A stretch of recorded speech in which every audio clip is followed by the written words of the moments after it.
Hello, everybody, and welcome to episode 79 of the Playoff Push Podcast. Welcome back to the show after a 2-week hiatus. As always, I'm your host, Jack Dobbins, and today I'm joined by a very special guest to talk some March Madness, the birthday boy, Cayden Stewart. How's it going today? It is going fantabulous on this birthday Sunday, Jack. So, today is very luckily Selection Sunday. And obviously, due to the importance of this day in American culture, we need to go over these brackets. So this is going to be the March Madness episode for 2026. Yeah, the whole weekend is going to be a ultimate fun slate. That Thursday, Friday is two of my favorite sports days the entire calendar year. So you best believe I'll be watching this in Dr. Rothman's baseball analytics class on Thursday afternoon. Hey, anything you can do to, get some fun into the class, right? Exactly. All right, where do you want to start? You want to start just East Division, top left side of the bracket? Yeah, I'll say let's go with the East region. I like it. All right, first game. Duke, Siena. I think this is a very obvious answer. I don't think we need to go over it for too long. Yeah, I wouldn't hit one in verse 16 upset this so far this year. I saw there were a few things that interested me with pace of play, with some deep sleepers possibly having a faster pace of play. But as a fan of a school in a rival conference like Siena, with Quinnipiac being in the MAC with them, I didn't see much from them that could tell me they could hang with a team with Cameron Boozer. And the same thing goes around for all 1 to 16 teams this year. Also a team with Cameron's brother, Cayden Boozer. So you don't see too many of those. So you got to pick Duke in that situation. So Duke wins round one, very obviously. But then we get a good one that I think is going to be an entertaining game. Ohio State TCU. I'm leaning Ohio State on it, but I want to get your opinion. This is easily the best 8-9 game in the entire bracket. I love this matchup. It is shameful that these two are put in the same side of the bracket as Duke, or at least in those two seed numbers, that they have to play Duke in the second round. So that's unfortunate. But Ohio State is one of the best 8 seeds I have seen in a while. 13th in offensive efficiency and 18th in effective field goal percentage, meaning that only 17 teams in the country score better, and that's factoring in three-pointers. So overall, there's more effective from 2-point land and 3-point land than the Ohio State Buckeyes.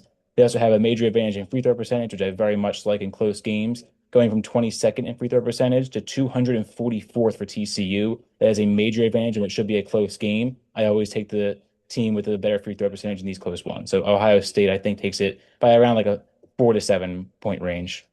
And I got to call Penn State, Ohio State on March 4th, and I watched them absolutely dismantle us by 32. So I'm taking Ohio State here very comfortably. Yeah, that was certainly a rough watch. It was. St. John's last night against UConn came out victorious. Now heading into the first round of the tournament against Northern Iowa. I think this is a very comfortable St. John's pick. I think it's a comfortable St. John's pick. Northern Iowa has some talent there, but St. John's riding the momentum of the Big East tournament win. This 5 seeds again disrespectful to them. St. John's would be maybe a 3 or a 4 most other years. So I think this is a pretty good win for them. Very interesting how UConn's a 2 and St. John's a 5. So I think we're both taking St. John's there, heading into Kansas, California Baptist, who won on a ridiculous play, which we were talking about earlier. Yeah, that was an absolutely insane sequence to end the game. We've seen a lot of dramatic finishes so far this March. I think they can pull this upset against Kansas, but I just can't pick against a blue blood program. Kansas has not shown pretty much anything to me these last few weeks, so I think they're a very volatile team, but I can't pick them in a first round upset against a team that's never even been to the big dance before. Shout out Dominique Daniels, though, of California Baptist, 23, 4, and 3 this year. So he's a high scorer. Yeah, this is true. They have a lot of guys like that, but especially him. He's going to be a strong player. So Kansas coming out on top in this one. We have taken the favorites in every game to this point, but I believe that's going to change in this next matchup with Louisville and South Florida. I think we're both riding high on the Bulls here. Yeah, this is going to be the big upset of the first round, at least when it comes to the caliber of team that's falling in Louisville. A lot of people like them, and I do see the reasoning why. Very strong offensive team and don't get the ball away very often. But South Florida is just so much more physical. They're strong at the rim. They lead the league in second chance points. They're seventh in offensive rebound percentage and second in total rebounds, not to mention a very good defense, 44th in efficiency and field goal percentage allowed, which again, a very high number, very good percentage, and 80th in turnovers while being 56th in turnover defense. They don't give the ball up that much. They take the ball away a lot, and they can rebound very well. I think this team can beat Louisville almost any day of the week. They're hungry, a very good 11 seed, and I think it's a very worthy team to take that first upset of the East region. And I do think if there is going to be an 11-3 shocker this year, or maybe an off chance North Dakota State beats Michigan State, but I think we can safely say that won't happen. But if there's going to be one 11-3 shocker, it will be South Florida over Michigan State. I love the South Florida Bulls team. They are that good. We are very different in that, and we'll get to that later. But next up, Michigan State and North Dakota State. We both made our opinions pretty clear right there with Michigan State. Yeah, Michigan State should take this fairly easily. They're a very, very good team. But when I mentioned that South Florida was going to be the first upset of the East, it's because I have another. And it's this matchup right here. I'm taking UCF over UCLA. What are your opinions on that?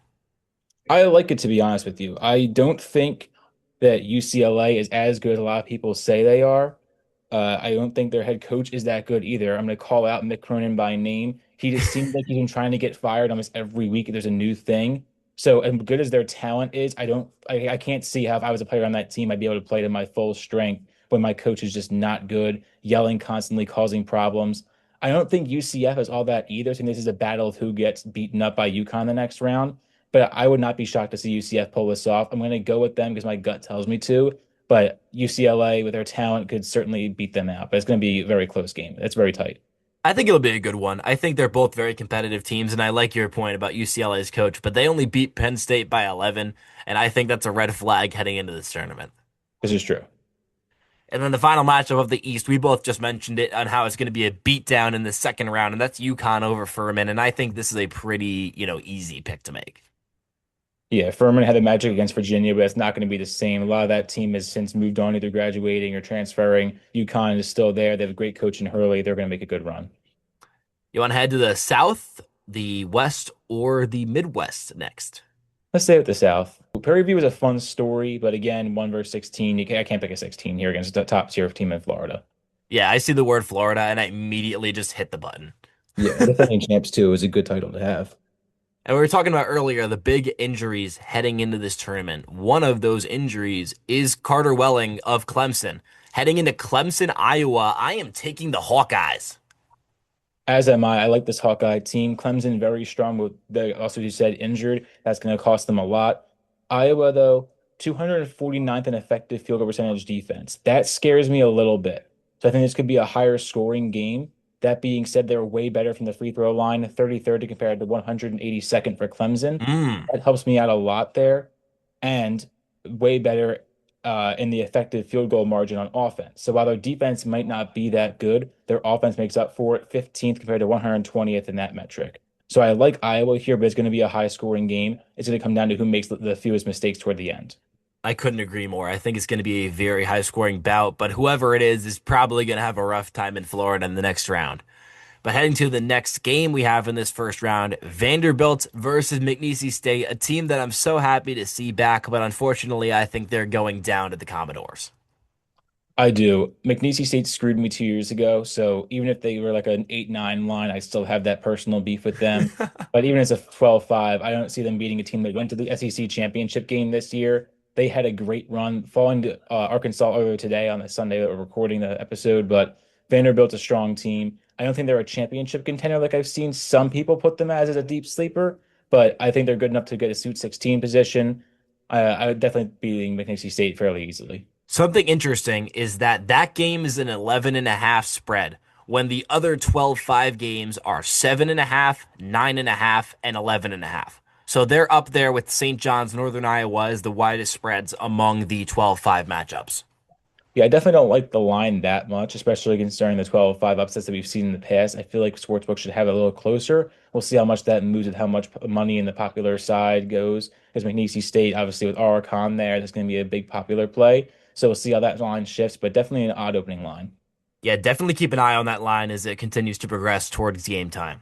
Heading into Nebraska, Troy. Nebraska has never won a game in their program's history in the national tournament. I'm aware of that. Troy, I have been on Troy for a while. They are an extremely interesting team, very frisky, offensive firepower to the max. They overall look very strong. They have a good resume put together. They're not in a super weak conference there in the Sun Belt, so I like them pretty well against Nebraska. But I think Nebraska takes this. Every streak has to come to an end. So I'm going Nebraska just by the sheer benefit of the doubt. But don't be shocked if Troy wins this game. And because of the weaknesses on the lower portion of this region here, I wouldn't be shocked to see them possibly make a deep push.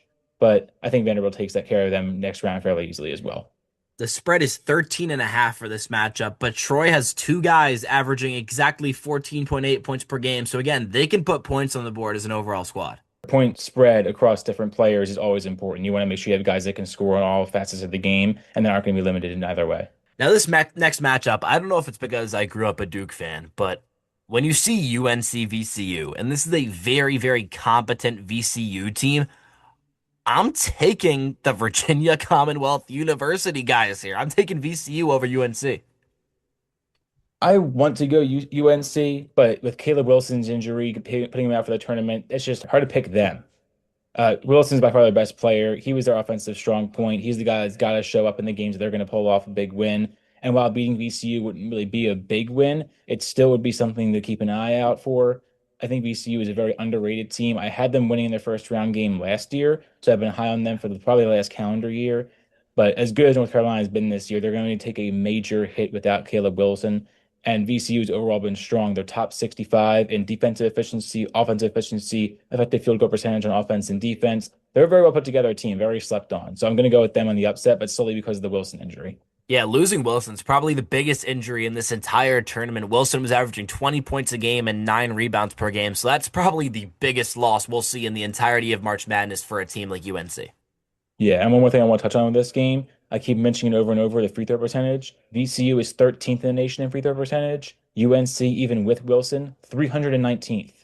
So a Wow. 300 position difference between these two. That's going to come in clutch at the end of the game for VCU. How about that? VCU, though, one thing that I'm concerned about with them is their weird, like, schedules, losing to St. Louis twice, losing to George Mason, losing to NC State. I'm a bit, like, iffy on those games, but, I feel like they're good enough as to where they can beat up on a UNC team without Wilson. Yeah, agreed. Next up, I'm not gonna jump the gun or anything, but this is probably my team of the tournament. Illinois and Penn.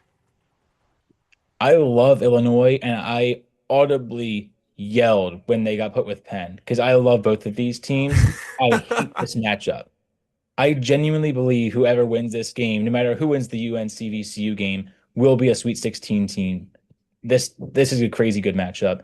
Illinois has been extremely slept on, and I'll make sure to make note of why later on in the broadcast when we talk about that. But Penn is just so good. Like I really didn't think as much going into the Ivy League tournament. I thought that either a Harvard or a Yale would take it fairly easily. But Penn with Coach Fran McCaffrey, they have been so strong and they are riding that momentum a major high right now. Offense is looking great. They're strong on defense as well. And mind you, Coach McCaffrey has just been, he is now his fifth team he's taken to the tournament. So he has been all around a very experienced veteran who's what you want on the bench. I think Penn can pull the upset, but I'm just so high on Illinois, I can't do it. But there's going to be a shocker. It's going to be this. They really turned it up recently, but honestly, I would have petitioned for two Ivy League teams. I think Yale deserved to get in too, but there just weren't enough spots to fit them in. Yeah, it's tough to put two Ivy League teams in, but Yale was that good too. I don't think that's a crazy take, but I was shocked to see they weren't in at least the second eight out or second four out. In a perfect world, maybe both of them get in, but I'm taking Illinois there by a pretty comfortable margin. I'm not as high on Penn as you are, but I love Illinois this tournament, and I can't wait to see them move on to the next round. Now, this is a weird game. St. Mary's A&M in the 7 and 10 matchup, only a 2.5 spread. What are we feeling on this one? I think it's another one of those close games. This is going to be one of the games of the week, but I give the nod to St. Mary's here. As good as Texas A&M's schedule Ooh. has been, I got to give the nod to them. They seem to be a consistent team that makes the tournament. Their experience is going to be a big factor here. And I also love that they're first in the nation in free throw percentage. One of my favorite stats, First. they're the best. They're the best team in free throw percentage. So certainly something Woo. to look out for there. And they are 18th in effective field goal defense, whereas A&M is 144th. So as long as you can force A&M into bad shots, there's going to be a lower scoring game, at least to the A&M side. So St. Mary's a team that's 22nd in defensive efficiency and 40th in offensive efficiency. Again, a slept on team like the VCU Rams that we just went over. I think they can pull off an upset here. Not really an upset, a 7-10 win, but still certainly a team that could possibly challenge Houston in the next round. But I think they win this game at least semi-decently comfortably, the 8-10, highest single digit win. Was this the first matchup we disagree on so far? One of them. I think so because I'm taking A&M. I think it'll be very close because St. Mary's is a very, very good squad. But I just think A&M competing in a harder conference and over time, their team is so, they know how to play ball. We can tell they have a lot of guys who are good on the boards, good at scoring. This team is a fighter. Yeah, I agree. Both of these teams are strong, but as good as A&M is, I gotta give them out to St. Mary's again. This is gonna be a good look. And then the final matchup of the South, we don't even need to talk about it. Houston's beating Idaho, right? Yeah, defending national runner-up against a team that's relatively inexperienced. Houston takes it easily. Heading up to the West, leading off Arizona, Long Island. Fins up, but not for long. Arizona wins this easily. Fins up for the first like maybe 4 minutes of the game before Arizona pulls away. Yeah, that probably be what happens. Then we have a matchup that I really like, Villanova, Utah State, but I'm taking Utah State here in the 9 over the 8. We've been agreeing too much so far this episode, but I gotta keep that unfortunate trend going. Utah State is going to take this. As much as I want to pick Villanova being the Philly kids that we are, especially with shout out Mr. Goulet there, Holy Ghost, being a diehard Villanova fan, I want to make him happy, but I just can't. Utah State is that good. They have way more experience. They're better on defense, better on offense. Villanova's been solid, but at the same time, Utah State, I've been on them for a lot of this time during this year. The Mountain West has been very strong to them, very strong for them, and they have a higher strength of schedule than I think many people think they do. And being 27th offensive efficiency with that strength of schedule is going to be important. And Villanova's a good team, only a 2.5 spread, so you know it's going to be close. But I'm just taking Utah State in a very close one. It certainly will be close. I get the nod to Utah State there. I agree with you there. I think that it's kind of nice that we're agreeing because usually we don't, and I feel like that's a good sign that we are. Yeah, I am shocked at that.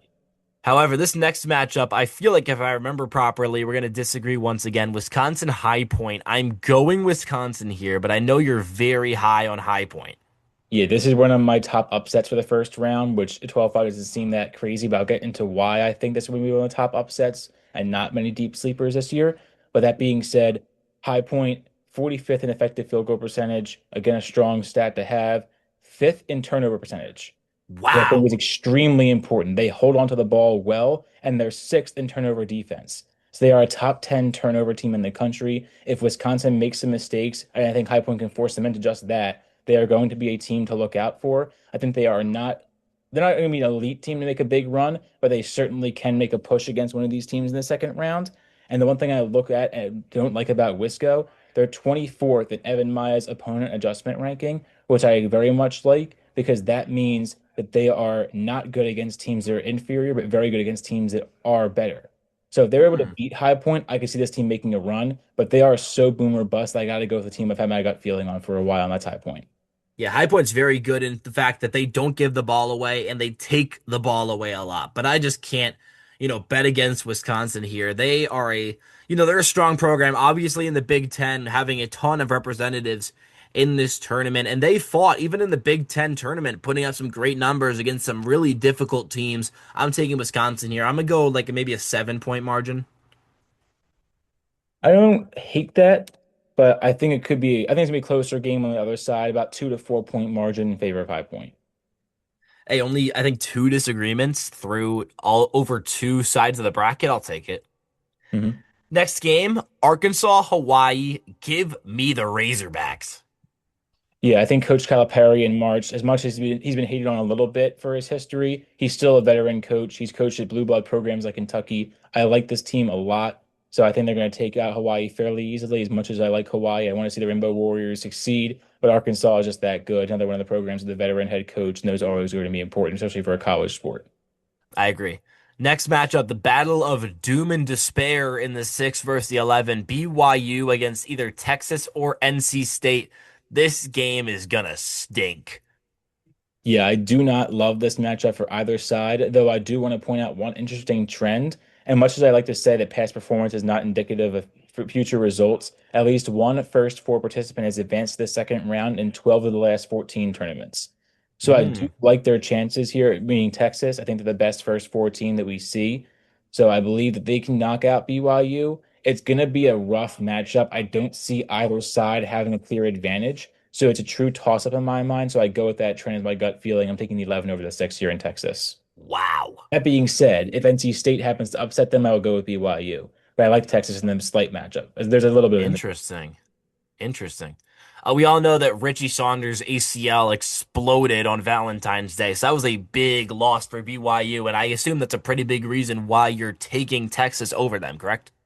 Yes, I value health a lot when it comes to March. You need to have good veteran leadership and star players that have been there for a long time, and that's what some of these teams like a UNC and the BYU just don't have anymore, unfortunately. I'm still taking BYU, but Caden's made his opinion pretty clear. Texas over BYU, but BYU over NC State, depending on how the first four matchup goes. Yep.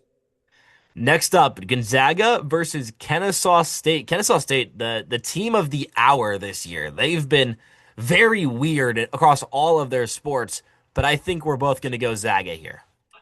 I have liked Kennesaw State. They were on my radar as a general deep sleeper if they could make a run in the late regular season, but they didn't. So their seeding is not as good as I thought it could have been. But Gonzaga, even if they were a 5 or a 12, I'm still taking them every day of the week. They are just that good. Their team is good. Their coaching is good. They've been in the tournament almost every single year. I think almost every year since this century began. I think it's 24 out of 25 years, if I'm not mistaken, if not all 25. So they have the veteran experience that we need. I like them and pretty easily win. I like it. Next matchup, I want to call it an upset, but I don't really know if it's an upset. It's a 10 versus 7 with a 2.5 spread, but I am taking the Missouri Tigers over the Miami Hurricanes. What are your thoughts on that? Again, we agree on an upset pick, which I don't. Holy cow, man, we're on fire. I do think this is going to be more of a home court advantage, giving my gut that feeling toward Mizzou. It's games to be played in St. Louis, Missouri. So I like that a lot for this Mizzou team. But at the same time, their experience as well as for physical stat, 66th in the nation compared to 203rd when it comes to tournament experience for Miami, which is surprising considering they've been in the tournament the last few years. But we just saw the transfers coming in, the new guys, the people graduating. I think Missouri takes this with a little bit of an advantage there.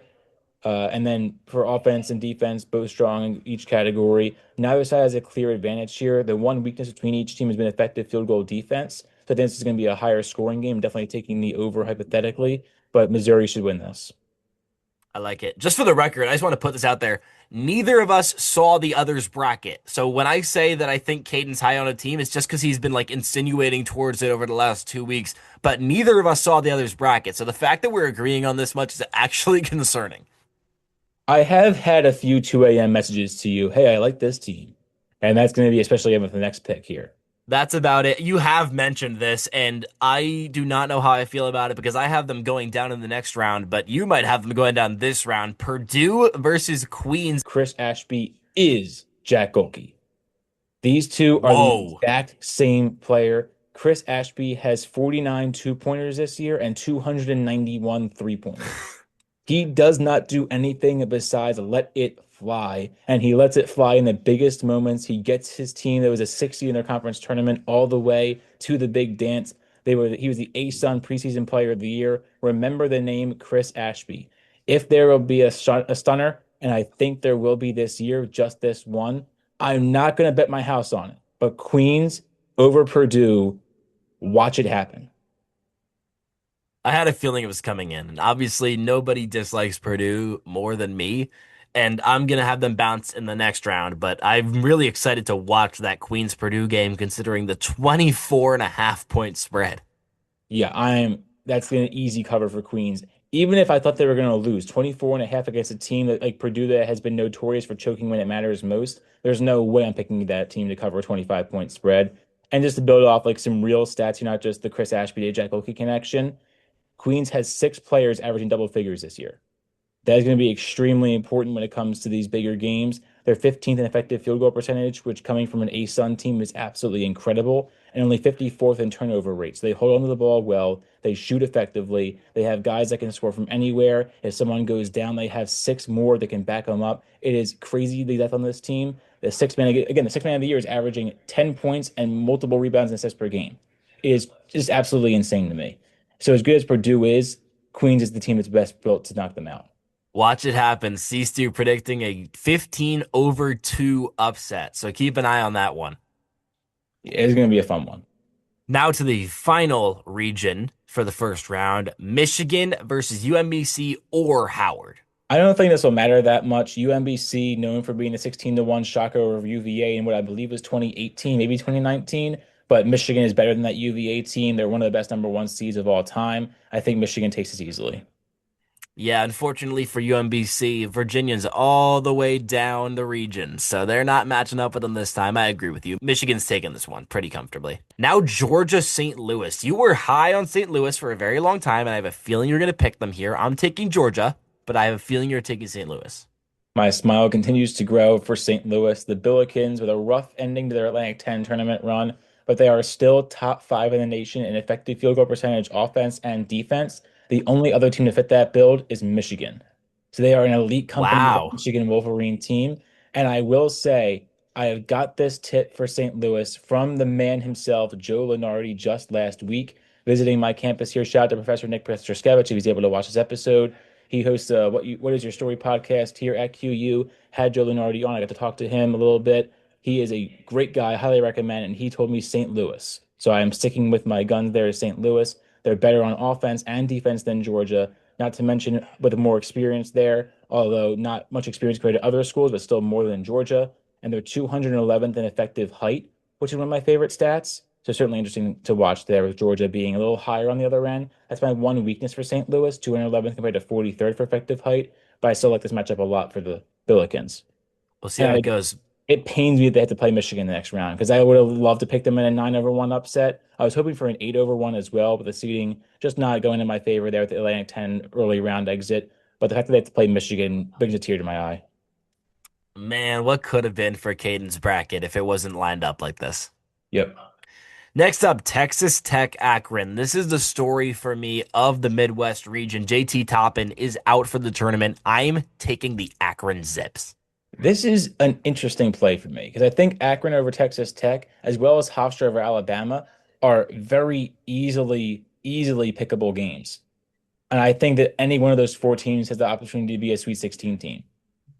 No, this would not shock me in the absolute slightest if that is the case. Texas Tech losing JT Toppin for the tournament, like that is a big loss. And like I said before, over and over again, the injury of health in teams are going to be extremely important. Akron's offense is high powered. If Texas Tech can't keep up, this will be an Akron win. I'm leaning Texas Tech just because the strength of schedule there in the power conference. They've proven they can still beat better teams without Toppin. So I'm going to go with my gut and say Texas Tech. But an Akron win would not shock me at all. And for as many brackets as I like to make as just random backups to throw into ESPN and see if I win that jackpot, Akron will be winning this game in a few of them. Yeah, I think that's definitely fair. This is going to be a good matchup. That's why I brought it up, especially because I feel like with the Toppin injury, this game's going to be a lot closer than it would be expected for even like a month ago. Yeah, agreed there. And now heading into a matchup of Alabama versus a school you were very temporarily considering sophomore year in Hofstra. This is true. I like Hofstra. They gave me a good financial aid offer, so I have some little good memories involving them. But Alabama's just that much better. They're an SEC school. I like the high flying offense. As good as Hofstra is, they really shouldn't have been in this tournament. They won in a major upset there in their conference tournament, at least based on the preseason and pre-tournament rankings there. But Alabama, as good as they are, I think they win this fairly easily. I agree with you. Tennessee against either Miami, Ohio, or SMU. I know you love Miami, Ohio. I like them to be in the tournament. I thought people that wanted them to be That's out fair. were completely wrong, but I do not like their chances against Tennessee here. This is not a good matchup. That's fair. But I'm taking Tennessee by a mile. Yeah, Tennessee should win this game semi easily. I don't think it's going to be as bad a blowout as some people do, but I believe those people are pretty much the same people that didn't want Ohio in the tournament to begin with. Which again, I don't blame them for that sentiment, but it is a wrong one. I think it's going to be a 10 to 15 point win for Tennessee. They're going to pull away late, but Miami, Ohio, they've hung in these games, especially in their conference tournaments, or especially the games they need for the conference tournament. Pardon me, the early round exit in their conference tournament, but they have hung in those games very well. Lots of close point wins. If this is a close game back and forth, I'm going to take the team that's been more effective in those games, but I don't think it will be Tennessee who should win this game easily. I like it. I like it. Virginia Wright State, Virginia, by a very comfortable margin. Virginia wins this game easily, but I'm not as confident for them to beat a team like Tennessee in the next round. They are extremely boomer bust. I like Virginia overall. I'm not picking them to lose a crazy game, but I'm not confident in them in the second round. I'll put it that way. I do have Tennessee taking down Virginia in the next round, so I agree with you there. Heading into our second final matchup of the first round, Kentucky, Santa Clara. I'm taking the blue blood team here in the University of Kentucky. I don't blame you for that, but I am going to go with Santa Clara. It Wow. has been back and forth in my mind since the bracket came out, and I had planned for this, thinking they may get a tough matchup there again with the St. Louis team, but it's a very, very close game. This will be the closest game. I think this comes down to a buzzer beater. I truly do. It That'll be is. fun if it is. There's always one every year. With Santa Clara 15th in offensive efficiency, Kentucky though 41st. There's not a big difference there. Both teams around middle of the country in field three throw percentage as well. They're both top 30 in effective height. And by the way, for those who don't know that stat, it basically factors in what percentage of points, rebounds, assists come from the height on the team, not just the average height of a bench player being 8 feet, and then it skews the data. So these teams have the tall players, and the tall players do very well in these types of games. It is going to be extremely close. I want to take the blue blood, but I'm going to take Santa Clara. I think it's going to be a Wow. fun one. And then the final game of the first round is going to be a blowout, in my opinion. Iowa State over Tennessee State. Yeah, I always say this takes this easily. Not much to talk about here. This has already gone as very long as an episode. I say we skip to the Elite Eight. Elite Eight for the East is going to be Duke and Michigan State, and I have Duke coming out on top in that one. I do agree with Duke. Michigan State against UConn is going to be a tight game for me. Again, I love South Florida, so I think if South Florida pulls off an upset against Michigan State, it would be less shocking to me than if a UCLA or UCF beat UConn the second round. So solely because of that, I'm going to say UConn. I think they have an easier path. So I'll go UConn and Duke. Duke makes it. Sounds good. Heading over, we're going to switch it up to the West this time. I have a very interesting matchup. I have Arkansas Gonzaga, and I have Arkansas coming out on top to move up to the Final Four. I have Gonzaga, Arizona, and I will say Mm. Arizona, Michigan, and Duke. Those three have been the best set of three number one seeds we have almost ever seen, especially this century. The best since 2000 by far. These three teams are elite. I think Arizona goes for the rest region as well. But Gonzaga, with their experience, I think they take this bottom of the bracket pretty easily. Their only challenge to me would be Purdue, and that's only if they get past Queens. So, and that's a tall test. If you have a 15 that might be a two, I don't have that much confidence in the two to be a three like Gonzaga either. So I'll go with Gonzaga. Alrighty. Heading to the South, Florida, Illinois, and here comes my crazy pick that you are going to reciprocate. Illinois over Florida. Agreed. Florida, a very strong team as well. It would not shock me if they were to get bounced by Nebraska if they wake up, or a Vanderbilt, to be honest with you. I think they're a little volatile, and Vanderbilt having the SEC experience against Florida could help them out very well.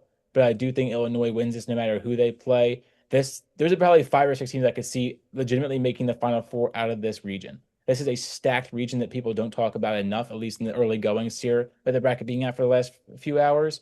But Illinois is a very powerful team. They're top 10 in offensive efficiency, top 10 in pretty much every metric, field goal percentage, free throw percentage, turnover margin, defense. It is incredible how slipped on this team is. They've been in Michigan's shadow. They have a legit chance at a natty. They will be in the Final Four. I absolutely agree with you. It's going to be a great team to watch. Illinois, keep an eye on them. And now we're going to head to the Midwest for a matchup that you are not going to be very fond of for me. I have the Michigan Wolverines taking on the Tennessee Volunteers, and I have Tennessee coming out on top. This is one that I thought I'd be able to get you on, at least for disagreement, which we kind of do. But I do think Tennessee makes this Elite Eight as well. I think Iowa State a little bit volatile. I don't see how this bracket could be as chalky as I had it being the last three regions. I think someone's got to break through. I think Tennessee is good enough to beat Iowa State, but they're not good enough to beat Michigan. This Michigan team is just so good. They're good in offense. They're good at defense. I can't pick against them. We haven't disagreed too much so far, so I'm very happy we've gotten to this point. Final four, Duke, Illinois for both of us. And I do think, unfortunately, this is where the Fighting Illinois run ends with the Duke Blue Devils taking him out. Agreed. I got not to foreshadow too much, but I got Duke, Michigan, in the national championship. Both games are going to be very tight. Michigan, Arizona should be a fun one. Duke versus Illinois should be even more fun with how high powering those offenses are, especially with Cam Boozer and Cayden Boozer being on that Duke team, but Cam more so, obviously, with his insane stat line. So I got to go with Duke there, but it's going to be an amazing national championship this year. And you should just go right over to your other Final Four matchup. Yeah, Michigan against Arizona, very tight fought matchup, but Michigan has just been that much better. Top 100 almost every single stat, 93rd in free throw differential. I think I like this team a lot. And they're again top 10 in both offensive and defensive efficiency. And then I have a totally different matchup in Arkansas versus Tennessee. I think this is going to be a very fun matchup. Both of these teams are, everyone knows they're good teams, but I don't think people really consider what these teams have been through to get to this point. But I think when you look at the best players in college basketball, you look at Cam Boozer, and another guy who you look at is the man leading the Arkansas Razorbacks. So give me Arkansas to the chip. I don't hate it. They have the coaching to get there. It's not a crazy take. I disagree, obviously, but I don't hate it. It's not crazy. And then in the chip for you, it is Duke, Michigan. For me, it is Duke, Arkansas. And I have a feeling both of us are going to go the same way with the Duke Blue Devils taking it. That feeling would finally, for the first time this episode, be incorrect. I am sticking to my guns. I got nervous with their Holy injuries. cow. I'm going to contradict myself here a little bit. I just think they're so well put together. Both these teams played each other before this year. The first half was so back and forth. It wasn't until some late mistakes by Michigan that helped Duke pull away and win by six. I believe 69-63 was the final score. They will not make those mistakes again. They are well coached. They are well disciplined. They score, they defend, they don't turn the ball over. This is going to be a great game. I got Michigan by 2-3 at the very end. And in this Duke Arkansas matchup for me, I am going to go with the Duke Blue Devils by a final score of 74-65. I think it'll be a higher scoring championship than last year's Houston Florida matchup. And give me the Blue Devils to finally cut down the nets after so many years of being a top tier team and just not pulling away. Yeah, I think if this is the year to do it, this will be the year that Duke does it. I have them in the Natty myself. This is a very strong team, but Michigan is just a little bit stronger. Hey, I can't wait to see how it pans out because you're much higher on Michigan than I am. So we'll see how it goes. This You is want to true. head to sleepers next, like the ultimate few sleepers? Sure. We talked about mine a little bit earlier. That was USF being number 11 seed. They're my strongest sleeper. I'm most confident in them. I love their matchup against Louisville. As good as Louisville is, I think their strengths line up well with Louisville's weaknesses. I think this is going to be a good matchup for them. Queens is my deep sleeper. I'm not gonna bank on them in every bracket I make, but definitely the majority of them, Queens is going to beat Purdue. This is a fun team to watch. There's usually some fun upsets, but I will say I want to make one quick point before we get to your deep sleepers. This will be a chalkier bracket than most. I think a lot of people like to pick those 14, 15 teams, and one or two of them should be fine. But I want to point out one thing, and that has been the difference that NIL has made in these national tournaments. Yes, exactly. It forces better teams, or I say it forces weaker teams and weaker conferences to have to pay their players more, which they just simply can't afford. So power conferences are able to poach these players from lower tiered schools. I think Michigan and Duke are among those. They're able to get these high transfer guys. And the one stat I want to point out is the non-power conference team wins over power conference teams in these last 5 seasons after COVID. In 2021 to 2022, there were 69 of them. 22 to 23, there were 73. And 23 to 24, there were 69. High numbers, very fun seasons. 20 to 24 to 2025, there were 48. This year, there have just been 29. A steep decline from a bracket that was already extremely chalky last year. So don't be afraid to pick a number one seed Final Four like we had this year, with even the worst team in the Final Four being a number three. I think it's going to be a chalkier bracket. I don't see any real deep sleepers that can make a strong run. But then again, did anyone see Loyola Chicago coming? Did anyone see UMBC beating Virginia? So this tournament's always a fun one to watch. You never really know what's going to happen, but it should be a little bit chalkier than average. I agree. I think it's a very chalky bracket, and I don't think there's going to be any of those teams like from maybe like the 10 seed on that are going to make a crazy run. But I think this is the year for like the 4 through 6 seeds, maybe like a 3 through 6. I think these are the strongest, 3, 4, 5, even 6 seeds that we've seen in so many years, and they're all going to make a push, like those Michigan States, those Arkansas, those Illinois, those Gonzagas, the even the Tennessees on the farther down end. I don't hate it. And I will say this last year, as chalky as it was the first time in 15 years that there was not a Final Four with at least one team seeded fourth or worst. So Mm. there's usually always one of those shocker teams that makes the Final Four, if you would call a four seed a shocker, but we've seen 11 seeds like Loyola make it that far. We've seen St. Peter's as a 15 make it all the way to the Elite Eight. There are some crazy games and crazy teams that will happen. So I agree. I think my strongest sleeper is going to be the USF matchup. We've, both been on this train for obviously enough to agree on the pick. And I don't have like a true deep sleeper, but I think that Akron is going to be a solid enough sleeper over Texas Tech as to where I feel confident in saying, hey, I think this is a pretty strong pick. Yeah, I agree. Anything else you want to discuss? Nothing much. I want to say for anyone that was watching 2 years ago when I picked McNeese State to beat Gonzaga, I learned from my mistakes. I had not picking Miami. It was the same type of resume, even with Miami having weak strength of schedule. I have learned. I have changed. I'll be better this year. Please listen. That's all I got. Sounds good. Now, signing off for this episode, as always, I'm your host, Jack Dobbins, and I'm telling you right now, the Penn State Nittany Lions are going to be the 2028 NCAA men's basketball champions. You can book it. Signing off from episode 79, Jack Dobbins alongside Cayden Stewart. Thank you for listening to the Playoff Push podcast and have a great rest of your day.